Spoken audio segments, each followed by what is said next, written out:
considered to be, part of, or are considered to be mystical experiences. And that can range from uh, near-death experiences to um, spiritual or religious experiences. Uh,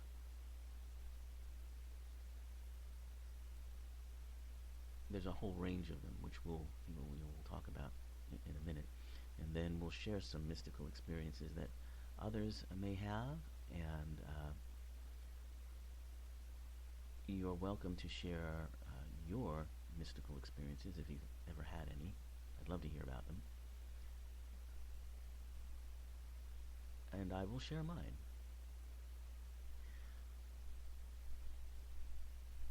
So, well, according to William James, from his varieties of religious experience, mystical experiences have four defining qualities: a sense of ineffability that defies expression so that no adequate report of its contents can be given in words. If you've had a mystical experience, it's very hard to explain it to somebody else. Quite often, the best ways of expressing them come through pictures or music.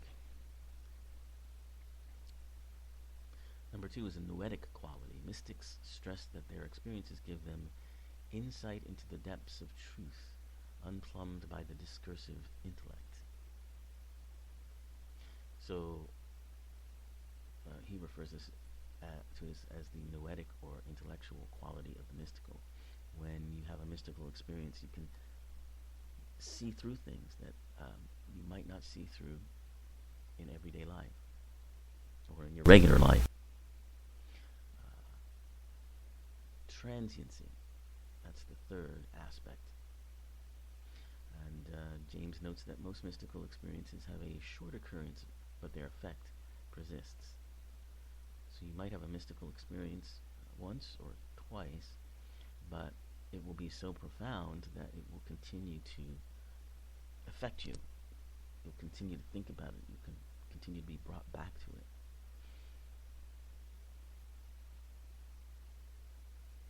And then the final one that James notes is passivity. According to James, mystics come to their peak experience not as active seekers, but as passive recipients. So you can't, I mean, you can, but actively seeking out a mystical experience generally won't work. It's more of a kind of thing that where you are open to such experiences and open yourself up. And you may have one, but you can't, you know, determine when you're going to have one. You can't kind of plan to have one or, you know, be determined to have one. It just sort of happens. So that's sort of a breakdown of, or overview, if you will, of what mystical experiences are. But then, you know, there's variations of the mystical experience that we have in our lives. Everything from, as I mentioned, near-death experiences or death-like experiences, uh, oneness experiences.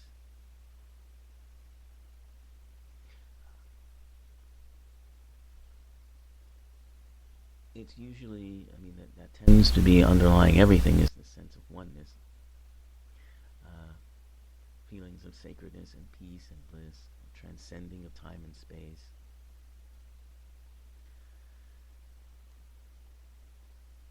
And sort of an intuitive connection to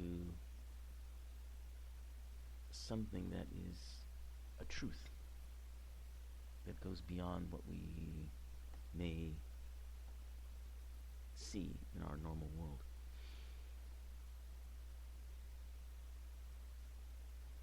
And their effects are numerous, as I mentioned. They can be of enormous value. They can lead to sudden and lasting positive changes in an experience's character and values. And globally, uh, they can be the foundation of movements, of uh, civilizations, of all kinds of things. And then it's fair to ask, well, you know, are there mystical experiences that could lead to behaviors and changes that might not be so good? Uh,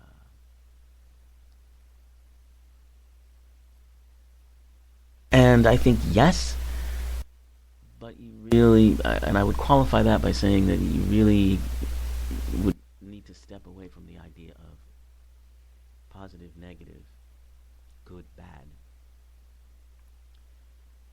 because I don't believe in mystical experiences that there's either one of those things.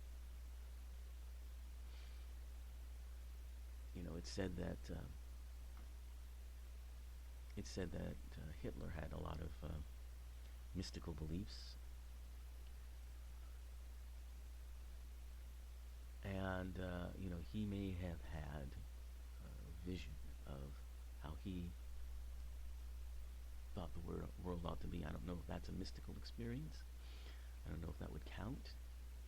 Uh, but certainly, he certainly had a belief in mysticism and the occult within the Nazi higher ups. That's why they used the symbol of the swastika. It's actually, uh, before it was associated with Nazism, it was an occult symbol, a symbol of magic. Uh,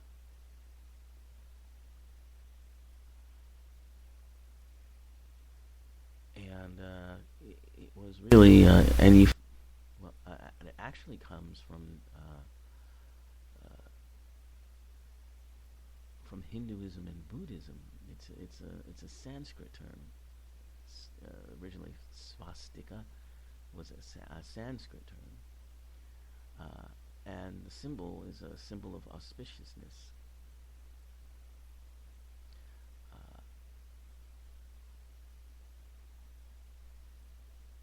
and it's related to it's related to um, the Gamadian cross. So the cross, basically, in Western mystical thought, represents you have the you have the one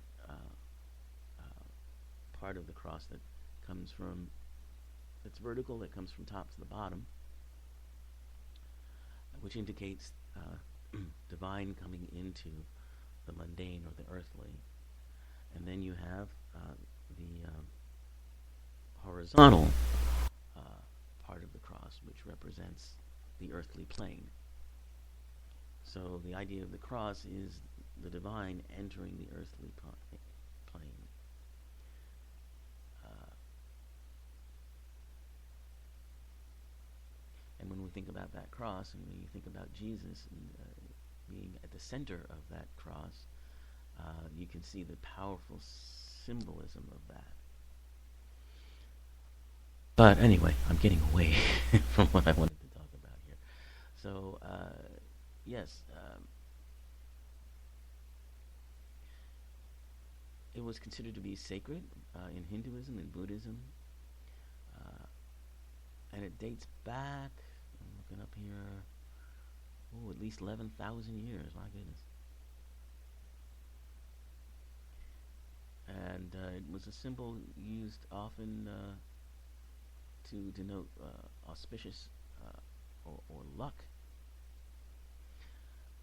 And then it was adopted in Germany uh, before World War One, actually, and then of course passed on to the Nazi Party.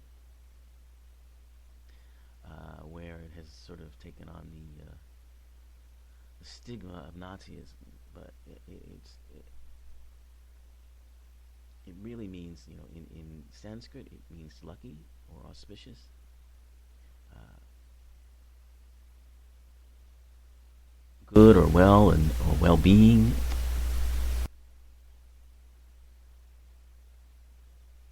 Basically, it means the phrase swasti therefore means it, he, or she is good.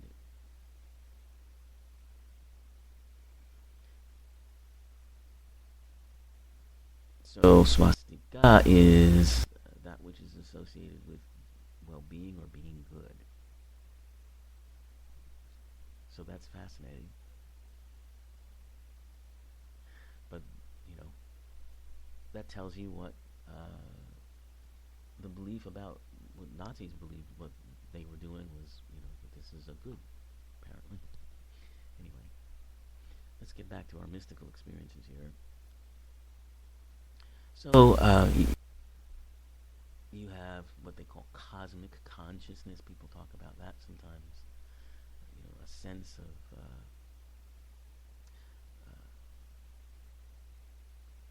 being part of the universe, if you will. And famously,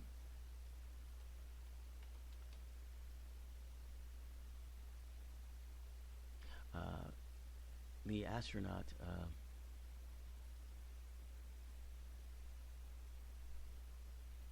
my goodness, his name has escaped me here. Edgar Mitchell. Yep. Uh, Edgar Mitchell, who was, on the Apollo 14, one of the few men to walk on the moon, had such an experience, and he called it the samadhi experience. Samadhi is the idea of knowledge coming directly and the presence of divinity within the universe, and knowing that. That's what a samadhi experience is. And Edgar Casey had that. He was, at the time of being actually in the capsule, he was working on an a psychic experiment, to see if he could, pick up and or relay information psychically from space. He was very interested in that sort of thing. And it was during him trying to do that when he had this experience.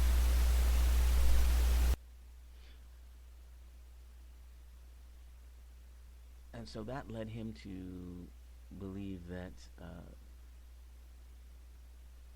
reality is a much more complex thing than regular science had trained him to believe. And then he went on to create the Noetics Society, which studies consciousness and psychic phenomena and other areas that traditional science tends to stay far, far away from. Uh, so the Institute of Noetic Sciences is still doing amazing work, by the way. So you can look them up on their website, noetics.org, if you want to know more about them. So samadhi is another type of mystical experience. Then there's the idea of a spiritual awakening. Spiritual awakening is an idea, or, well, you awaken to a sense of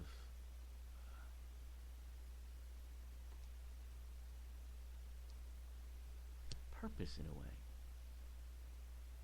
like you're on a journey.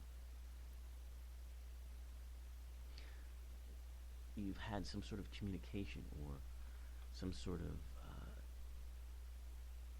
revelation